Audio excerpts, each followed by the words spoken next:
Hello and welcome to Game Over Yeah, and we've got some new releases for you this week with your host Leon.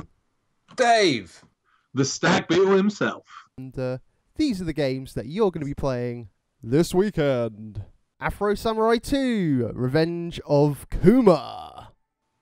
Of Kuma? Kuma! Kuma? Not to be confused with Harold and Kuma from Get the Munchies kind of thing. It's definitely not that kind of game. Is it Kuma from Tekken? Akuma Matata from Lion King. No, it is actually Kuna from the old anime Afro Samurai. What it's based on. It was originally a manga, and a Spike TV brought it through. Hello. I'll stop you there. Go on. It's not pronounced manga. Oh, sorry. It's pronounced manga. Oh, sorry. Manga. I got told off that once. So, after witnessing the slaughter of all those he loved and facing near death himself, Kuma has risen from the ashes as a cybernetically enhanced killing machine with one goal in mind: bloody revenge. Bloody revenge. That's literally the tagline on the website there. Afro Samurai 2, Revenge of Kuma, Volume 1 is hitting PS4 and PC for you to play this weekend.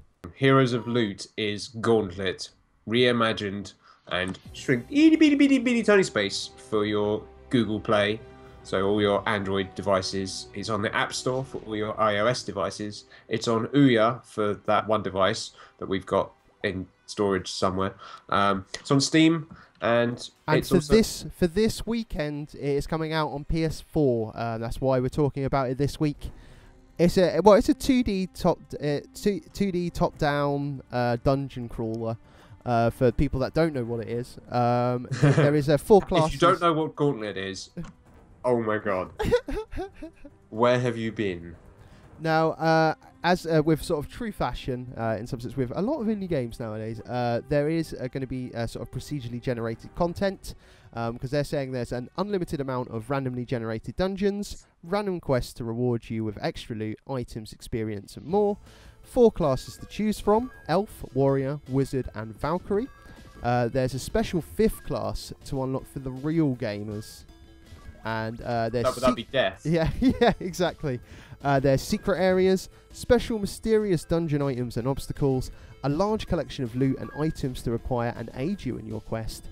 Always changing gameplay also, because so it's effectively, look how much the dungeon has changed, and here's a spike to kill you, and that monster's going to kill you, and now you're going to get into a completely different dungeon, and the spikes are going to kill you, and the monster's going to kill you. But hey, at least it's different. I would, however, highly recommend to go see the trailer. The trailer generally made me laugh out loud. It is very funny. So that's Heroes of the Loot hitting up the PS4 for you to play this weekend. Also, just like to point out that it was all made by one man, Orange Pixel, and he's Dutch, so good on him. The one thing I like about the Blood Bowl is that you've got all these various teams. So you've got orcs, you've got dwarves, you've got humans, you've got sexy ladies, you've got elves. Now, the idea behind this is you go in, and there's minotaurs as well. So you've got these 2 teams with a spike ball in an arena filled with death and mayhem, and the idea is it's the last team standing. You'd think a bunch of humans going up against a bunch of minotaurs with tentacles on their back. The minotaurs are just going to win easily, but it's just crazy some of the stuff that they've come up with. Play as mighty orcs or dwarfs, or even humans with a bit of punch. You could either be halflings or goblins. They sound shit. But they have trolls. Who doesn't like trolls? So that's Blood Bowl 2 coming out on Xbox One, PS4 and PC for you to play this weekend. So FIFA 16 got in trouble with the NSCP or something like that, the football foundation behind women footballers, that they included a bunch of female footballers in the game that were still part of the sort of the college funding. Yeah. So they had to be taken out of the game, because if they were shown in the game, then they could potentially be marketed for money, which would be bad because of their scholarship. Yep. So FIFA turned around and went, okay, we don't want to end this hassle, we'll take them out. And there was like a whole bunch of names. What I find interesting about it is this whole big thing about FIFA 16. It's got female characters in now. You can play as women football teams.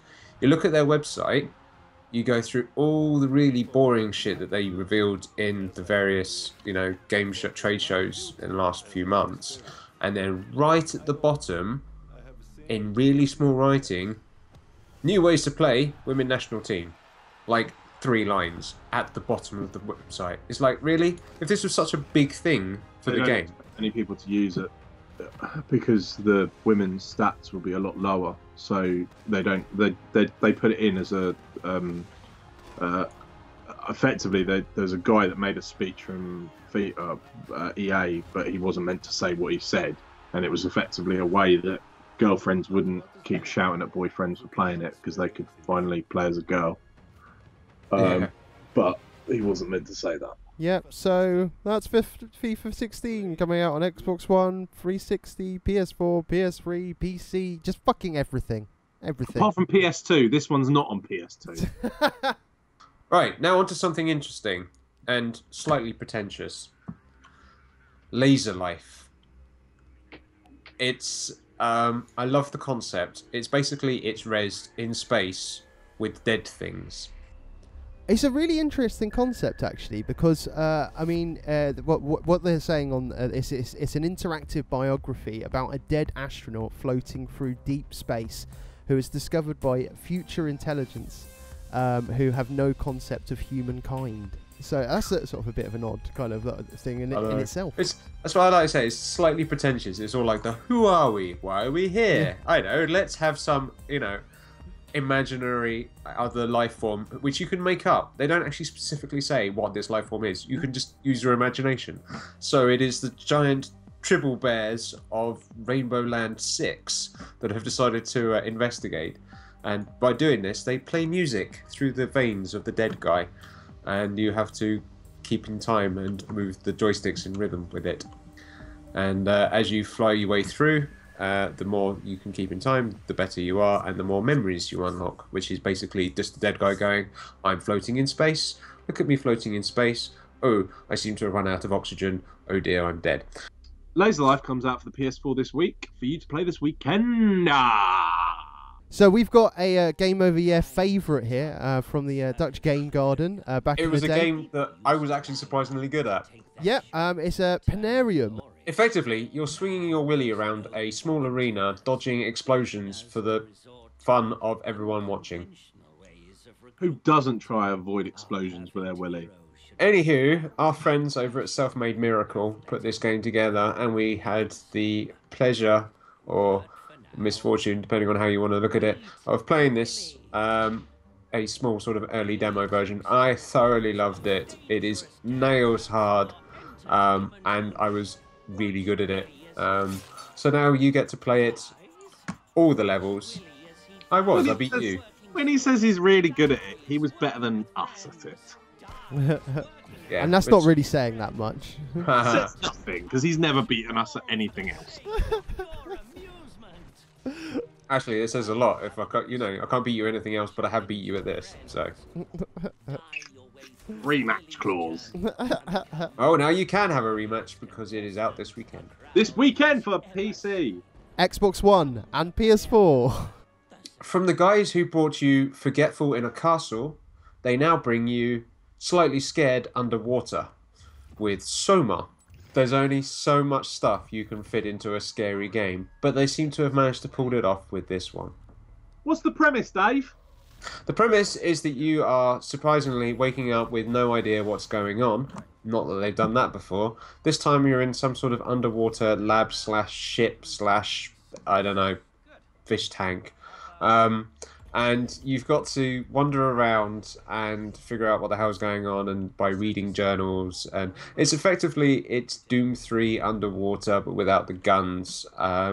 And as always, there are monsters running around intent to rip your face off and chow down. And you can't fight back, so you just have to run away like a little girl. Does it look good, Dave? It looks really good. It's very atmospheric. I mean, I loved... Amnesia? Yeah, that's the one. I couldn't remember it for the life of me. Soma. out this week for PC. And PS4. Assault Android Cactus coming out on PC. Okay, this is where I get to throw out yet more obscure game references that no one's ever going to get. Are they ones that you made up again, Dave? Yes. That sounds about right. The first obscure game reference that I'm going to throw out there is Robotron 2084. That's a great game. I know that. Second random one that I'm going to throw out there is Smash TV. Yep, I remember that one as well. Yeah. Well, now you have Android Assault Cactus. Well, according to the website, you're going to be able to charge through 25 stage campaigns spanning the ship while dealing with shifting floors, moving stages, wall-mounted hazards, and 5 massive mechanical bosses. You're also going to be able to boot up the Infinity Drive and cut through as many layers as you can while facing escalating waves in a rearranging adaptive arena. And there is also going to be some local co-op where you're going to be able to take up to 4 players across all game modes. Keyboard and mouse can be mixed with gamepads, which is obviously a good functionality for PC. And you're going to be able to play multiplayer from start to finish against an amped up enemy count. Extreme Exorcism. See, the thing about this game is it's like the that Rogue Destiny game. You know, the one that you played with the running around the castle. What, Rogue Legacy? Rogue Legacy. It's a roguelike game like that, but with like a ghost, or you know, like Mario Kart, when you play Mario Kart and you've done your best lap and there's like a ghost version of you going around. Right. So it's a game like that. So it's like if you played Rogue Legacy and then you died, but then someone else took over and then played your movements again.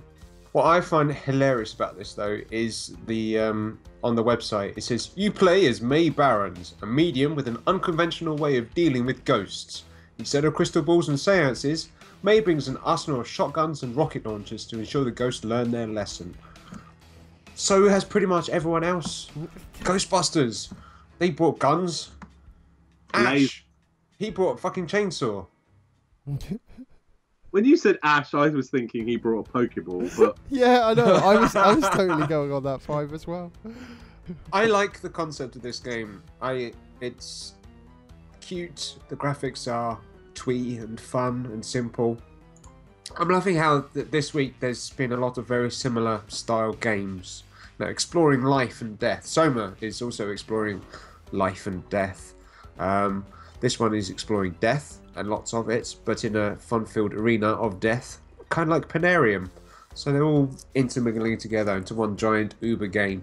They're going to breed. And it's all going to come out this week for your pleasure. give a man a Game Over Yeah video, and they'll be rich for a day. But give a man the tools to like and subscribe to that video, and they'll be clicking on a Monday, a Tuesday, a Wednesday, Thursday, Friday, maybe even a Saturday, possibly a Sunday, and be rich for a lifetime. Game Over Yeah.